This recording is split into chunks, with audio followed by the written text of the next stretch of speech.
Sometimes the people we love the most are the ones who shatter our hearts in silence. What would you do if one day you found out your own child had hidden the truth from you, only to have it weaponized against you later? Hello, my dear friends. This is Nana from Nana Heart Story. If you're watching right now, thank you from my heart for choosing to spend a moment with me. Don't forget to subscribe if you enjoy true life emotional stories like this one, told with love and respect. Now, let's begin today's life story. My name is Clara Foster, and if you saw me today, a woman of 32, living in a beautiful sun-filled apartment in coastal Florida, doing challenging work as a data analyst, you'd think my path had always been paved with gold, but that couldn't be further from the truth. Every brick of this life, every good thing I have, was laid with blood, sweat, and a lot of tears shed in silence. I remember the day my world splintered like old glass. It was back in Ohio, a place where the seasons turned sharply and life felt simple, though never easy. I was only 9 years old. 9, that age when you still believe in fairy tales, and your mother's love feels as constant as the rising sun. My mom, Eleanor Stone, was a beautiful woman, charismatic and restless. She was always searching for something more, something bigger than our small town life with my father, Arthur. I remember her standing by the window of our small home, always looking out, never truly looking in at us. The distance grew slowly, a quiet, chilling separation that only a child can feel deep in their bones. One evening, I came home from school, bouncing a worn tennis ball, and found Dad sitting alone at the kitchen table. The silence in the house was heavy, suffocating. Mom's favorite floral suitcase, the one she kept hidden beneath her side of the bed, was gone. She's gone, sweet pea, Dad said, his voice raw, his kind face crumpled. It wasn't a sudden, dramatic exit you see in the movies. It was a calculated vanishing act. Dad later explained she'd met someone new, someone who promised her a grander life, a life she felt she deserved. Away from the struggle and the bills, she chose a better future for herself, and in doing so, she chose to leave us behind. The divorce wasn't just a legal proceeding, it was an amputation. It left Dad and me with a mortgage that felt like a boulder, and a hollow ache in the space where her warmth used to be. She didn't just walk out, she cut the cord entirely, moving to a different state to start fresh. Years later, I learned she had a son, my half-brother, Ethan Grant, with her new husband, Ethan. A name I knew only through the yearly birthday cards that arrived like clockwork, signed with Mom's elegant, cold script. Happy birthday, hope you're doing okay. They felt more like a formality, a legal obligation met, than an expression of love. Those few, hollow words stung more than total silence ever could, because they showed she remembered, but didn't care enough to truly reach out. Dad, bless his weary heart, poured himself into keeping us afloat. He ran a small diner, a genuine greasy spoon, where the coffee was strong and the pancakes were always hot. He worked sun up to midnight, flipping eggs, scrubbing industrial counters, and making change with hands that grew rougher and more tired each year. Some days, he brought home so little, after paying for supplies, that the effort seemed almost futile. I saw the worry in the way his shoulders slumped when he thought I wasn't looking, the deep sigh he'd let out over a pile of unpaid bills. We were behind on rent more times than I could count, and the fridge often housed more air than food. Yet, he always came home exhausted, and still found the strength to look me in the eye and ask about my day, his voice a warm harbor against the world's coldness. By the time I was 13, I couldn't stand being a bystander to his struggle anymore. It felt like a silent fight against the void Eleanor had left. I started babysitting for families in our little Georgia neighborhood. They were kind people, church-going, who trusted me to watch their little ones. I'd stay up late, watching the kids sleep, studying under the beam of a weak flashlight. The silence of the night, my only company. Soon, I took on more, stocking shelves at a corner store after school, cleaning empty houses on weekends, even delivering newspapers before the sun rose. My legs burning from pedaling miles in the cold morning air. Every single dollar I earned went straight to Dad for groceries, a past-due electric bill, or to cover the gas for his old, sputtering truck. He'd argue, bless him, Clara, you're a child. You need to be a kid,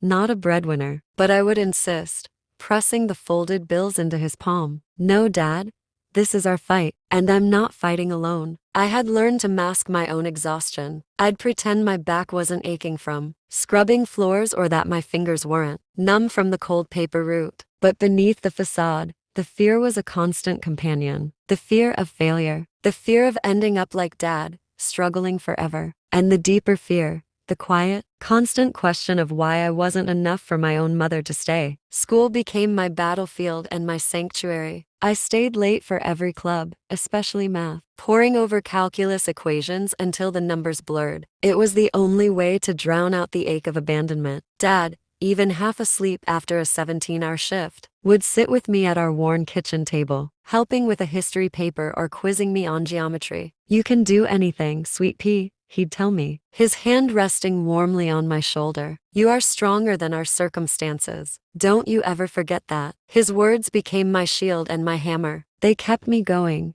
when the self-doubt, that quiet, venomous whisper, tried to take hold. But Eleanor's absence was a chronic, throbbing ache. I'd stare at old, faded photos of her, trying to reconcile the smiling woman in the picture with the one who chose to abandon her own flesh and blood. Those unanswered questions carved a hole in my heart, a void I tried to fill with work and study, but a void that always lingered. I learned to be fiercely independent. I saved every penny. I studied until my eyes burned. I vowed I would never, ever need anyone like I had desperately needed her when I was 9. Arthur was my bedrock, my anchor, but I knew I had to build a life so stable, so strong, that no one, especially not the memory of my mother, could ever knock it down again. It was one grueling step at a time, pulling myself up by the straps of my own determination. The weight of those early years never fully left me, but I carried it, not as a burden, but as a reminder, a solemn promise that I would succeed, no matter the cost. And that promise, I was determined to keep. Part 1 complete word count,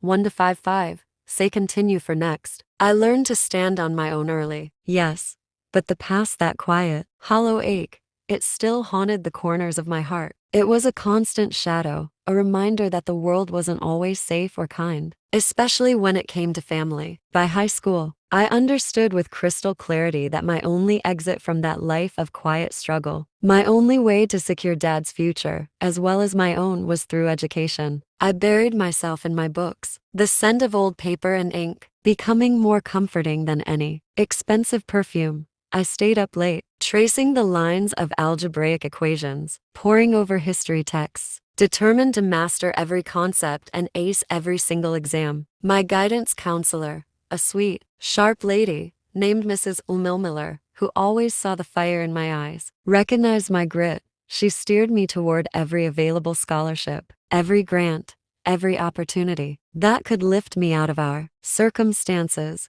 She knew I wasn't just studying for grades. I was studying for survival. The day I won a full academic scholarship to a state university for data analytics, a field that seemed to speak directly to my love for patterns, logic, and finding the right answers, it felt like a lifetime's worth of worry simply evaporated. I was 17, and that acceptance letter was my golden ticket. It wasn't just a scholarship. It was my one true escape. A chance to completely rewrite a future that Mom had tried to scar. But even with the tuition covered, I was on my own for everything else: books, rent, meals, bus fare. The university life required funds I simply didn't have. There was no family cushion, no safety net. There was only me, armed with my determination and a burning vow. I wouldn't let the past define me. So, the grind continued, even intensified. I juggled multiple part-time jobs while carrying a full course load.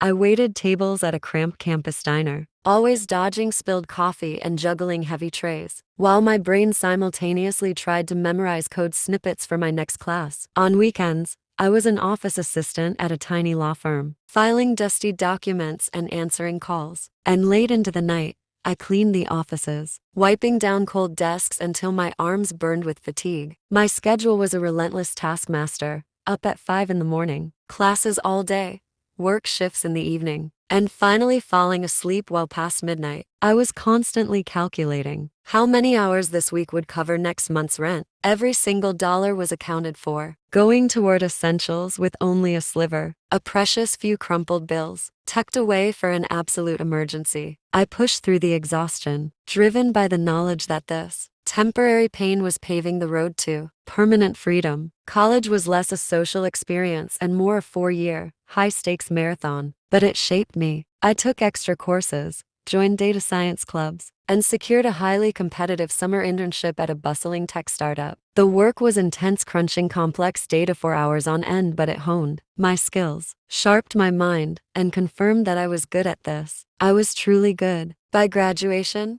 I had a degree, a stack of academic awards, and most importantly, a solid job offer waiting for me as a junior analyst at a major tech company in Orlando, Florida. Moving to Orlando felt like stepping into a new world, bright, warm, and full of possibility. The city's energy, its growing tech scene, offered the clean break I desperately needed. I poured every ounce of my focus and dedication into my work. Within 5 years, I didn't just meet expectations, I smashed them. I climbed the ranks, moving from junior to senior analyst, leading major projects, and yes, earning a salary that, when I saw the number, felt utterly surreal compared to the scarcity of my childhood. It was more money than I had ever dared to dream of. But through all the success, through all the climbing, I never, ever forgot the man who made it possible. My dad, Arthur. He'd sacrificed everything, running that diner day and night, year after year, just to keep us together. Once my income stabilized and I felt secure, I started sending him money. Not a handout, but a steady, reliable support. $500 a month at first. It wasn't a fortune, but it was enough to help him finally pay off some of the old diner debts and get that leaky roof fixed on the house. Later, I covered major car repairs and even sent him extra. When his ancient refrigerator finally sputtered its last breath, he'd protest, of course, the dear man. "Clara, I don't want your money. You earned it. You keep it." But I would simply tell him, "Dad, this isn't for you. It's for me. It's my way of thanking you, of easing the burden you carried alone for so long. Just let me do this." Every time we talked, his voice would crackle with genuine, heartfelt pride. He'd tell me that I was his greatest accomplishment, his shining star. Those moments, those simple words of love, meant more to me than any promotion or bonus I could ever receive. Eleanor, though mom, she remained a different story. Her yearly birthday card still arrived in the mail, a thin, stark white envelope that felt like a cold stone in my mailbox. Each one was a hollow reminder of her continuous absence. "Happy birthday. Hope you're doing okay." Her words were always sharp, transactional, and utterly devoid of genuine affection. No calls, no visits, just the cards, stacking up in a drawer, stirring up old pain and those same haunting questions. Why did she leave? Why wasn't I enough for her to stay? I had tried to bury those thoughts beneath my work and my fierce focus on my dad. But the hurt, that original wound, lingered. I thought I had built a life so strong, so distant from the past, that I was untouchable. My modern apartment, my respected career, my chosen family of friends, it all felt like armor. I truly believed I had closed the door on the chapter of need, that I had proven I didn't need her. But some wounds don't truly heal. They only scar over, and you never know when someone will come along and try to tear that scar wide open again. I thought I'd left the past behind, until one quiet autumn evening, I realized the past had just been waiting for the perfect, calculated moment to come crashing back. I thought I had built that life, that fortress of my own making, but some people don't respect walls. They see them as a challenge. I learned that the hard way, on one quiet autumn evening in my Orlando haven. The sun had just dipped below the horizon, painting my living room windows with a soft Florida orange. I was curled up on my sofa, reviewing some figures for work, a quiet sense of accomplishment settling over me, when a sharp, insistent knock jolted me from my routine. It wasn't the tentative tap of a neighbor. It was a demand. My heart gave an involuntary lurch. Who would be here, unannounced at this hour? I opened the door, and the sight before me was a tidal wave, pulling me instantly back to decades, to a place of pain I thought I'd buried. Standing on my threshold was my mother, Eleanor, her smile wide and artificial. Beside a tall, gangly young man I knew immediately must be my half-brother, Ethan Grant. It had been over 20 years since I'd seen her face outside of a faded photograph. Her hair was lighter, her features a little sharper, but the calculating look in her eyes was unmistakable. She looked exactly like the person who had chosen a new life over her daughter. She stepped forward,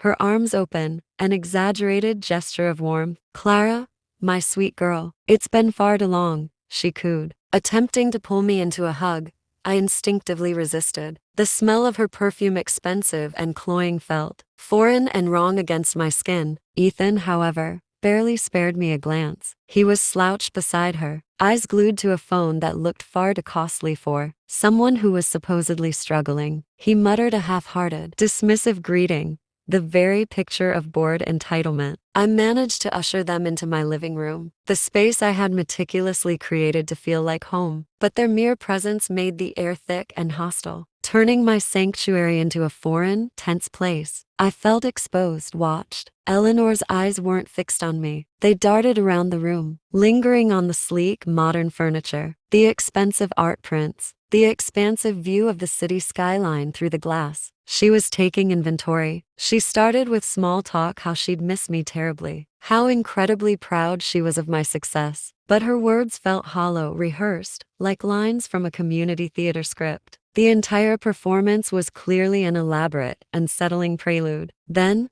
she got to the point, dropping the act with the practiced ease of a predator. "Clara, darling, I heard you're doing so exceptionally well," she began, her tone shifting, becoming sharper, almost conspiratorial. "A big job, good money, darling."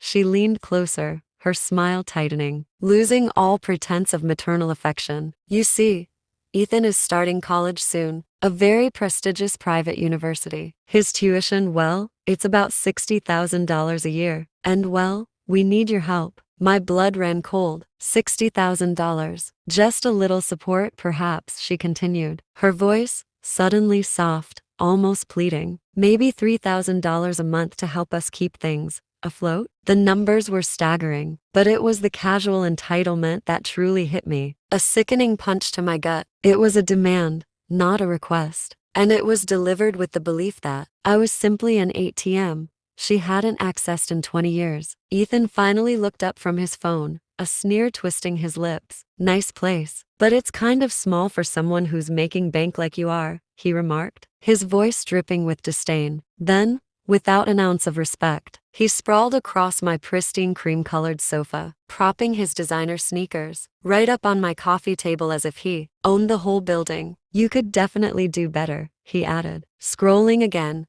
dismissing me completely. His arrogance, coupled with her cold, calculated warmth, was too much. My stomach churned with a searing mixture of anger and disbelief. This wasn't a family reunion. It was a shakedown. I forced myself to remain calm, to process the audacity of their request. Eleanor, sensing my hesitation, went into her victim narrative, painting a picture of desperate struggle, how she and Ethan were barely scraping by, how her new husband had faced financial setbacks. Her voice was soft, almost trembling with feigned vulnerability, but her eyes, those sharp, assessing eyes, never left my face. She brought up my job again, dropping hints about my salary, confirming my terrifying suspicion. She had done her homework. She had somehow found out exactly how much I earned. "You've got so much now, Clara," she pressed, her voice taking on a tone of guilt-inducing sweetness. "Family helps family, right?" The word family hit me like a physical slap. Family. Where was she when Dad and I were scraping pennies together? When I was working late into the night just to afford the gas bill? That history was a gaping, burning hole between us, and she was trying to bridge it with my money. Part of me, that tiny, 9-year-old girl who still wanted her mother, wanted to believe her. I'd spent years wondering what it would be like to have her back, to hear a genuine explanation, an apology. Maybe this was it, a twisted, desperate attempt to reconnect. But the doubt was stronger. Her sudden appearance, her absolute laser focus on my income, the unbelievable size of the demand, it felt too convenient, too mercenary. Ethan's contribution didn't help. He interrupted her sob story to complain about the quality of his college, dorm and how he deserved a nicer car to fit in with the other wealthy students. His entitlement was an ugly mirror of his mother's cold greed. I kept my voice even, asking only one question. How did you find me? Eleanor waved her hand dismissively, an elaborate non-answer. Oh, you know, old friends. We heard things. Her vagueness, her quick avoidance of the truth, set off a silent, screaming alarm in my mind. I told them I needed time to think. I told them that $60,000 was not something I could just hand over. Eleanor's smile faltered for the first time, a flicker of genuine anger crossing her face. Ethan scoffed, muttering something under his breath about me being stingy. They left soon after. Eleanor, promising to call, her final, lingering hug feeling more like a subtle threat than an embrace. I closed the door, leaning against it, my heart hammering a painful rhythm against my ribs. I was a tempest of conflicting emotions, fury at their audacity, yes, but also a deep, familiar grief. I hated myself for that persistent, hopeful flicker, the little girl who still wished her mother was capable of real love. I knew, deep down, that this wasn't about mending the past. It was about raiding the future I'd worked so desperately hard to build. And I knew, with chilling certainty, that this was just the beginning. I went home that evening, the air in my apartment still vibrating with the tension they'd left behind. My heart was pounding, torn between a deep-seated anger and that confusing, lingering flicker of hope. I told myself I wouldn't give in, that I wouldn't be manipulated. Yet I found myself anxiously waiting for the text message that arrived the next morning. It was a brief, simple message from Eleanor. Please meet us. Just coffee. We need to talk. Truly talk. I agreed, against my better judgment, to meet them at a busy, bustling cafe near downtown Orlando. I chose the location deliberately, a public, crowded place where a scene would be less likely. I hoped the clarity of daylight and the neutral setting might force some honesty, perhaps even a sliver of genuine connection. I still harbored the foolish notion that if I just explained my life, my struggle, she might see me as her daughter and not a financial resource. I spotted them immediately at a corner table, Eleanor with her practiced, gentle smile, and Ethan, already slumped, fixated on his phone. My stomach knotted as I approached, that familiar pull back to a painful past, becoming almost suffocating. I sat down, my guard firmly in place, knowing instinctively that this wasn't about family. It was about money. Eleanor began her performance immediately, her voice overly soft, dripping with fake, exaggerated warmth. Clara, I've missed you so much, she said, reaching out to grasp my hand. I pulled back gently, keeping my hands around my coffee cup. Mom, let's be honest. This is about the money you asked for. The 60,000, I stated, cutting straight to the point. Her expression faltered slightly, but she quickly recovered, launching into a lengthy, highly embellished narrative of her 20-year absence. She painted herself as the victim, the one wronged. Your father, Arthur. He made it absolutely impossible for me to stay in touch, she claimed, her eyes wide with manufactured distress. He shut me out. He kept you from me. I tried, Clara. I truly did. Her lies hit me hard, twisting the truth I knew so intimately. My kind, weary father had begged her to call, to visit, to simply acknowledge her child, but she had chosen her new, better life over us. The betrayal stung sharper now, even more so than when I was a child, because it was a betrayal of my father's quiet, abiding love. I stayed silent, letting her weave her pathetic tale of woe. She described years of hardship, of being barely scraping by since the divorce, framing her new life as one of constant struggle. Ethan's future is at stake, she said, her tone suddenly shifting to a practiced urgency. We need your help to get him through college. It's the least a successful sister could do. Before I could formulate a calm, measured response, Ethan piped up, his voice, smug and irritatingly entitled. He didn't even bother to look up from his screen. Yeah, and I need a car to get around campus, he drawled, dismissing the gravity of the situation completely. Something nice, like a Mustang, and a new phone. This one's trash. A Mustang, a $30,000 car, on top of the $60,000 tuition demand, and a top-of-the-line phone. The sheer audacity of his demands for a lifestyle I had never, ever had the privilege of enjoying made my blood boil. I clenched my coffee cup, my knuckles white. You're asking for a car and a phone on top of the $60,000? I asked, My voice steady but sharp, the edge of my rage barely contained. Ethan rolled his eyes, a look of utter boredom on his face. "You're loaded, Clara? What's the big deal? It's pocket change to you," he snapped, tossing his current phone carelessly onto the table. Eleanor jumped in, her tone a desperate plea. "Now, we're family, Clara. You've got so much now. Can't you just share a little?" Her words were the same ones she'd used in my apartment, but now they felt more calculated, more desperate. I saw the mechanism of her manipulation clearly lean on the word family. To guilt me, to force a sense of obligation where none existed. I took a deep breath, letting the anger settle into cold, hard resolve. "I worked for everything I have," I said, my voice firm and low. "Dad and I were left with nothing after you left. I am not a bank, Mom." The mask finally, irrevocably slipped. Eleanor's face hardened instantly. "You're so selfish," she spat, her volume rising, drawing a few concerned glances from the neighboring tables. "I gave you life, and this is how you repay me." Her accusation cut deep, a nasty twist of the knife into my oldest wounds. But I refused to let her manipulate me with guilt. Ethan scoffed,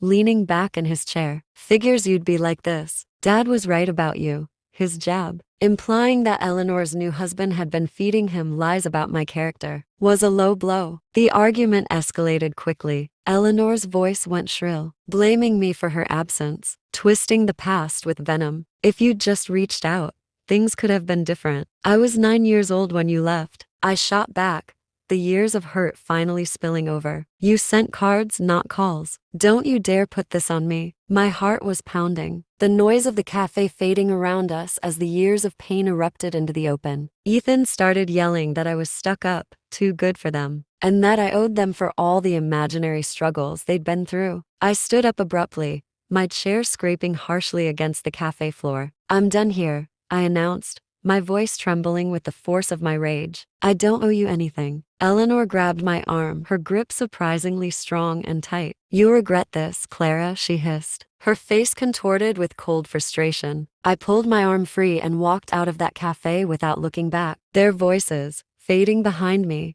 were a symphony of entitlement and failure. My chest ached with fury, but also with grief. I had desperately wanted to believe my mother might have changed, but she was exactly the same.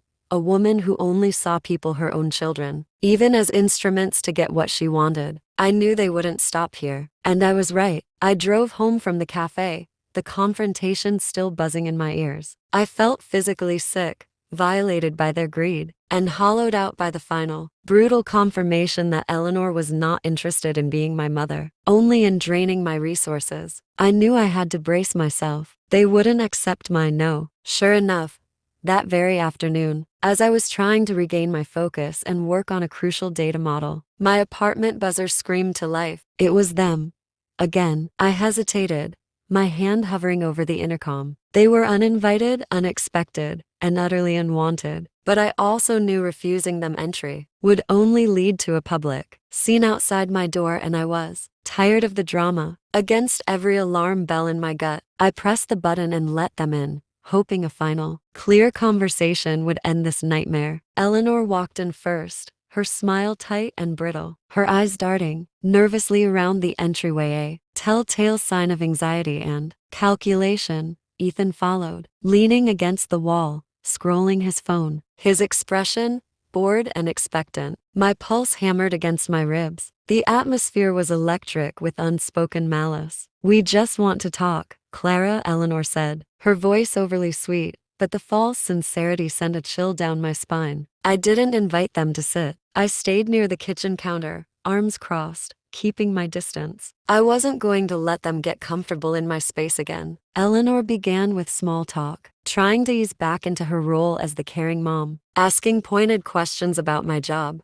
"How much do you actually earn? How exactly do you manage your money?" Her questions were intrusive, her tone shifting swiftly from sweet to sharp. "You're doing so well, Clara," she pressed, her voice hard with resentment now. "Why can't you help us? Ethan deserves a chance." Ethan muttered his predictable refrain. "Yeah, it's not like you're broke." Their insistence, their relentless focus on my finances, felt less like a plea and more like an impending trap. I kept my responses vague, my unease growing into a physical dread. I needed a moment to breathe, to think. I need some water, I said, turning toward the refrigerator, leaving them momentarily alone on the far side of the kitchen island. When I turned back, the blood drained from my face. Ethan was no longer slouched against the wall. He was sitting at my desk, the glow of my laptop screen illuminating his smug face. My heart sank into my stomach. He was clicking through my browser, and in a sickening flash, I saw it. My secured banking application was open on the screen. "What are you doing?" I snapped,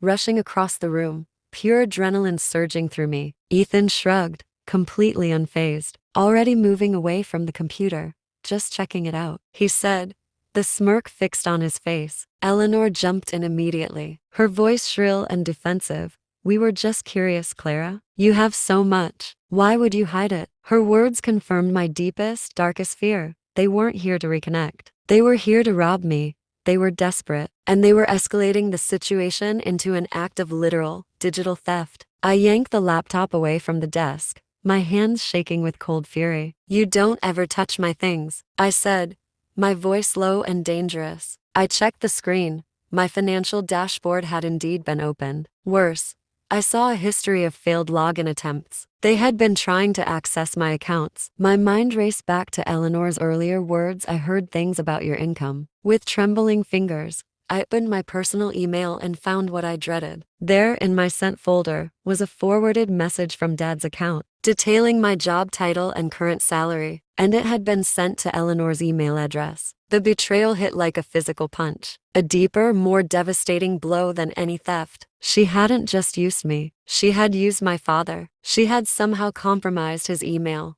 violating his trust, and digging into the life I'd confided in him to use against me. "You hacked Dad's email," I demanded, turning on Eleanor, the accusation hanging heavy in the air. Her face went bone white, her composure cracking, but she didn't deny it. Instead, she chose to attack, lashing out with the viciousness of a cornered animal. "Your father is a failure, Clara," she spat, her voice ringing with contempt. "Running that pathetic little diner, dragging you down with him. I had to know how you turned out so well. He wouldn't tell me anything." Her venomous words, tearing into the man who had loved me, raised me, and sacrificed everything for me, ignited a cold, hard fire in my soul. Ethan snickered beside her. "Yeah, he's a loser. You're better than that, Mom." Their cruelty was the final straw. All hope, all doubt, all grief vanished, leaving only granite-solid resolve. I stepped toward them, my voice steady despite the sheer force of my rage. "Get out, now, or I'm calling the police," I said, pulling out my phone and holding it up, the screen a glowing testament to my seriousness. Eleanor's eyes widened, her mask finally gone. "You would call the cops on your own mother?" she hissed, standing up quickly. Ethan scoffed, tossing his phone onto the couch. "Chill out, Clara. It's not that serious." But his voice was wavering. Even he sensed the danger. "You broke into Dad's email and tried to access my accounts," I said, my finger hovering over the 911 button. "That is serious enough." Eleanor grabbed Ethan's arm, yanking him toward the door. "You are making a huge mistake, Clara," she warned, her voice stripped bare of all fake sweetness, now just pure, icy malice. "We are not done." They stormed out, leaving the air heavy with their tension and their threat. I locked the door, my hands still shaking, and sat back down at my laptop. The logs confirmed their attempt, multiple failed login attempts. A browser tab opened to my bank's password reset page. My training as a data analyst had made me meticulous about security, and it had saved me. Eleanor's hack of my father's email wasn't just a violation. It was the final, undeniable proof that she had never cared about us. She only cared about what she could take. The weight of her actions, her utter lack of humanity settled over me. A profound mix of fury and betrayal. I knew I couldn't face this alone. I had to protect myself, and more importantly, I had to protect my dad. The moment Eleanor and Ethan stormed out, leaving their cold, bitter threat hanging in the air, I knew I had crossed a line, but it was a necessary line. I had to protect my life, my father, and the future we had built together, brick by hard-won brick. I was done being the silent victim of her neglect and her greed. The first person I called was Dad. I knew I couldn't sugarcoat what had happened. My hands were still shaking, but my voice was firm as I told him everything, how Eleanor had found me, the outrageous demands, the cafe blow up, and most painfully, the vile things she and Ethan had said about him. The ultimate violation, though, was telling him how she had hacked into his email, using his trust, the one thing she had never deserved, to find my confidential financial information. When he answered, his voice was warm but tired, and I hated adding this heavy burden to his shoulders. "She's been lying about you, Dad," I said, my voice tight with a fresh wave of protective anger. "She told me you made it impossible for her to stay in touch, that you kept me away from her." He sighed, a long, weary sound that held decades of disappointment, but not surprise. "That's Marie," he said quietly, using her maiden name, a small but telling sign of his detachment. "She always twisted things to suit her, always." He confirmed it.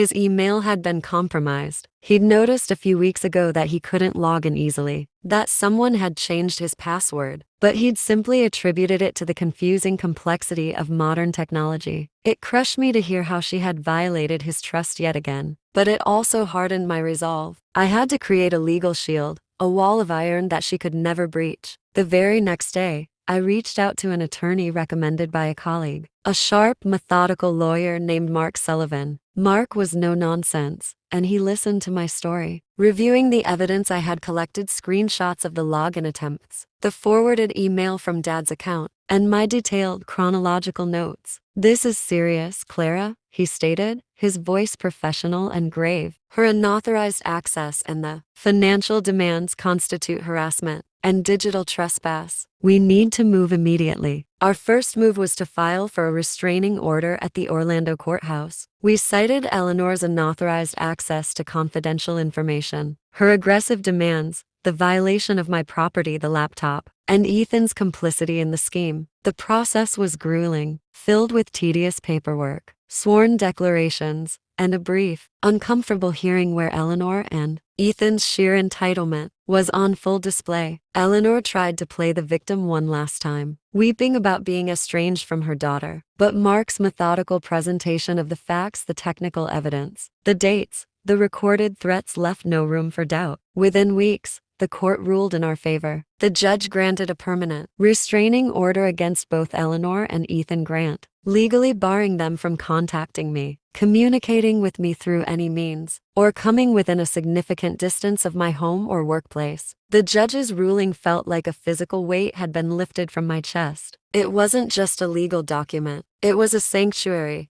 a court-ordered shield against their toxicity and greed. But Eleanor wasn't one to accept defeat gracefully. A few days after the restraining order was served, I received a notification from my bank. Someone had attempted to initiate a $10,000 transfer from my savings account, triggering a two-factor authentication block I had wisely set up. I knew, without a shadow of a doubt, that it was Eleanor, still digging, still attempting to steal, despite the clear, strict order from the court. My extensive security measures, something I had learned to value as a data analyst, held firm. Her failure gave me a grim, cold satisfaction, but it also hammered home the emptiness of her character. She wasn't just after money. She wanted to unravel everything I had built. To prove I couldn't escape her orbit, I reported the attempt immediately to Mark, who filed a follow-up affidavit with the court. This ensured that if she tried anything again, she would face severe legal consequences, including potential jail time for violating the order. With the legal boundaries firmly established, I finally felt safe enough to breathe. The legal framework was my outer defense, but I knew the real healing had to happen on the inside. Around a year after the court battle, a surprising connection offered a small piece of clarity. My Aunt Ruth Stone, Eleanor's older sister, reached out to me. Ruth was a kind, steady woman who had quietly kept tabs on me over the years. Her voice, heavy with regret, provided a missing puzzle piece. "Clara,"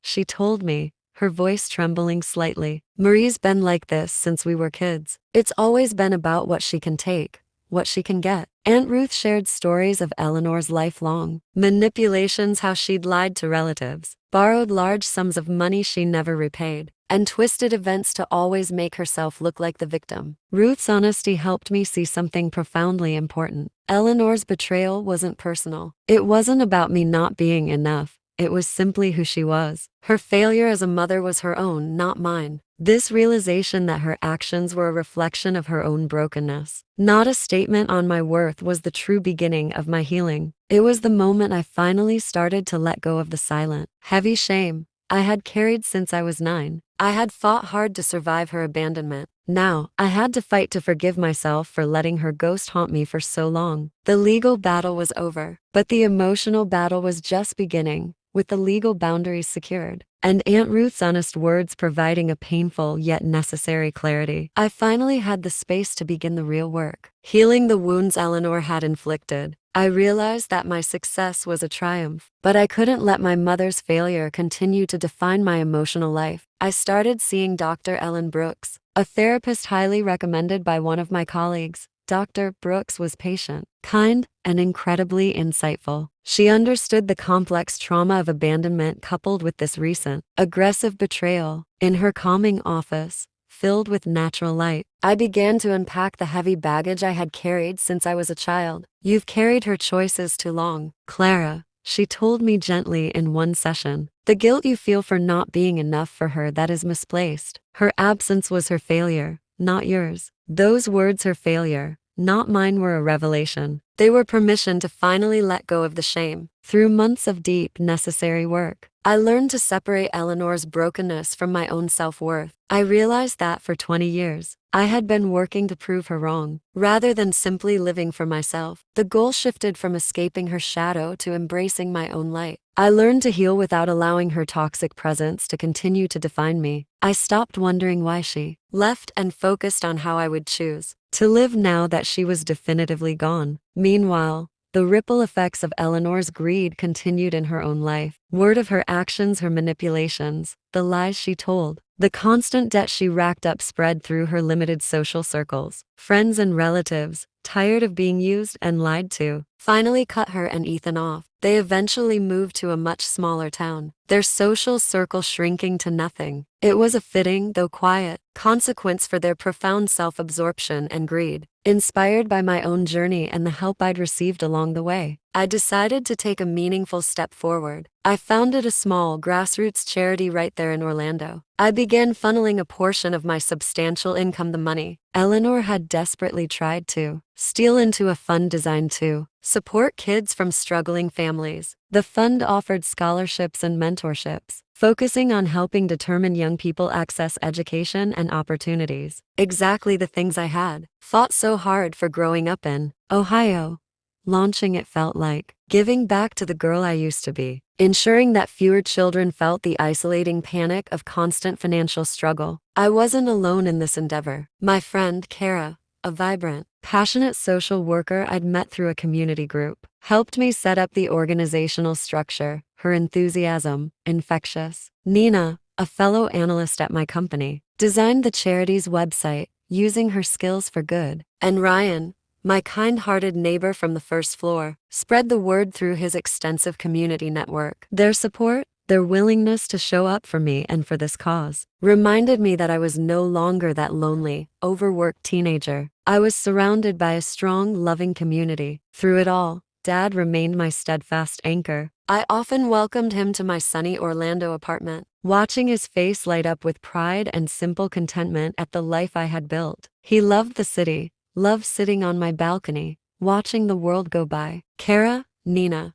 and Ryan, they weren't my blood, but they quickly became my chosen family. They were the people who showed up when I needed them, celebrated my professional wins with genuine joy, listened patiently when I faltered, and reminded me daily what true, unconditional love and respect looked like. One evening, over a simple dinner with them, laughter filling my kitchen, the clatter of plates, the comfortable ease of true companionship, I realized something profound. I had Dad, safe and proud. I had built a meaningful career, and I was surrounded by people who saw my worth and lifted me up, expecting nothing in return. Family isn't merely about blood, my dear friends. It is about the people who choose you, who respect your boundaries, who celebrate your victories, and who stay not out of obligation, but out of genuine love. I had finally found my true home, built not on the shaky foundation of genetics, but on the solid ground of mutual respect and enduring affection. The greedy shadow of Eleanor Stone could no longer touch the light I had fought so hard to find. I was free. Ending emotional wrap-up plus call to action. Sometimes silence becomes our strongest answer, and setting boundaries becomes our deepest act of love, especially self-love. We may not choose the family we are born into, but we absolutely get to choose the family we allow into our hearts. Thank you, my dear friends, for listening to Clara's powerful story with your hearts. If her journey of overcoming betrayal and finding strength resonated with you, please share your thoughts in the comments below. I would truly love to know what the word family means to you and where you're watching from. Don't forget to subscribe and stay with Nana Heart Story for more real-life tales told with love, respect, and the profound wisdom that only life can teach.